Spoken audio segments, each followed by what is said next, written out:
Nous sommes le lundi 17 juin 2019, il est 8h11.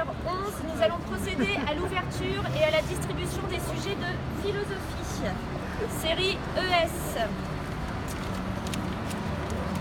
Alors, je vais demander aux collègues qui s'occupent de la gestion des salles de venir m'aider à distribuer. Je vais juste en regarder un pour moi. Ils sont grévistes, devant. Ils sont tous grévistes. Alors, je vous lis le sujet d'aujourd'hui. Baccalauréat général, session 2019, épreuve de philosophie, série ES, le lundi 17 juin 2019. Durée de l'épreuve 4 heures, coefficient 4. Ce sujet comporte 2 pages, dont la page de garde. L'usage de la calculatrice est strictement interdit. Le ou la candidate traitera le sujet de son choix parmi les 3 sujets proposés. 2 sujets de dissertation, un sujet d'explication de texte. Sujet 1. L'action politique doit-elle être guidée par les réformes? Sujet 2. La communication d'un gouvernement est-elle toujours gage de vérité? Sujet 3. Expliquez le texte suivant. Je vous fais la lecture d'un texte de Hannah Arendt, La désobéissance civile, 1972. Des actes de désobéissance civile interviennent lorsqu'un certain nombre de citoyens ont acquis la conviction que les mécanismes normaux de l'évolution ne fonctionnent plus, ou que leurs réclamations ne seront pas entendues ou ne seront suivies d'aucun effet, ou encore, tout au contraire, lorsqu'ils croient possible de faire changer d'attitude un gouvernement qui s'est engagé dans une action dont la légalité et la constitutionnalité sont gravement mises en doute.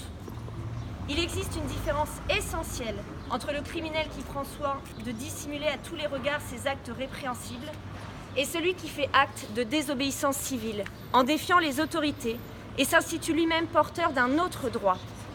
Le délinquant de droit commun, même s'il appartient à une organisation criminelle, agit uniquement dans son propre intérêt. Il refuse de s'incliner devant la volonté du groupe et ne cédera qu'à la violence des services chargés d'imposer le respect de la loi. Celui qui fait acte de désobéissance civile, tout en étant généralement en désaccord avec une majorité, agit au nom et en faveur d'un groupe particulier. Il lance un défi aux lois et à l'autorité établie à partir d'un désaccord fondamental et non parce qu'il entend personnellement bénéficier d'un passe-droit. Alors, nous vous proposons collectivement de réfléchir au sujet numéro 2, je vous le rappelle. La communication d'un gouvernement est-elle toujours gage de vérité?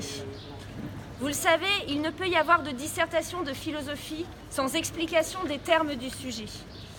Une introduction doit avoir pour objectif de capter l'attention du correcteur et de s'assurer qu'il partage la même compréhension que nous de la question.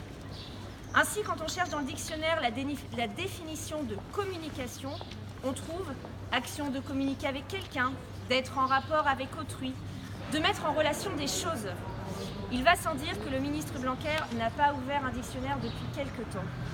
Quand a-t-il vraiment engagé une communication avec les personnels qui répètent depuis des mois que les réformes du lycée, du bac, de l'orientation, de l'école de la confiance ou encore de la fonction publique ne font que détruire notre modèle social existant et mettre à mal nos conditions de travail et l'avenir de nos élèves? Quand a-t-il vraiment écouté l'avis des enseignants qui, par le biais de leurs organisations syndicales, ont rejeté massivement les programmes du lycée? Quand a-t-il pris en compte les revendications portées dans la rue lors des manifestations du 18 mai, du 9 mai, du 30 mars, du 19 mars, du 5 février, du 24 janvier ou encore du 12 novembre? La réponse à ces questions est la même: jamais. Le ministre tourne des spots, se fait inviter sur toutes les radios, tweet à l'envi, mais jamais, jamais, il ne prend en considération l'intérêt des élèves et les expériences des personnels de premier plan.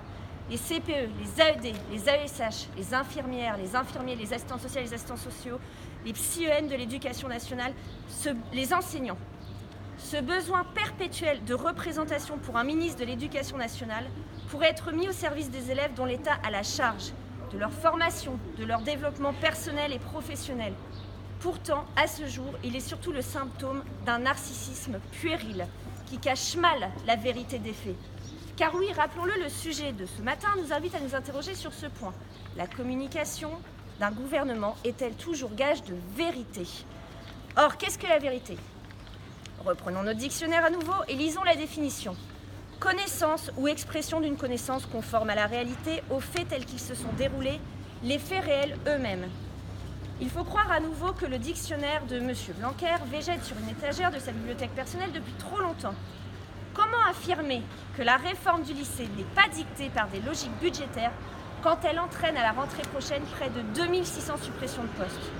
Comment prétendre que Parcoursup est bien moins discriminant que le tirage au sort d'APB quand le jeudi 16 mai, des centaines de lycéens en terminale apprenaient qu'ils étaient relégués sur liste d'attente lorsqu'ils avaient, la veille, reçu une réponse positive à leur demande? Dans son discours sur les sciences et les arts, Jean-Jacques Rousseau écrivait, et je cite, « Le faux est susceptible d'une infinité de combinaisons, mais la vérité n'a qu'une manière d'être. » Quand on voit les efforts que déploie le ministre Blanquer et tout son service de communication pour faire avaler chacune de ces pilules, on ne peut que souscrire à cela.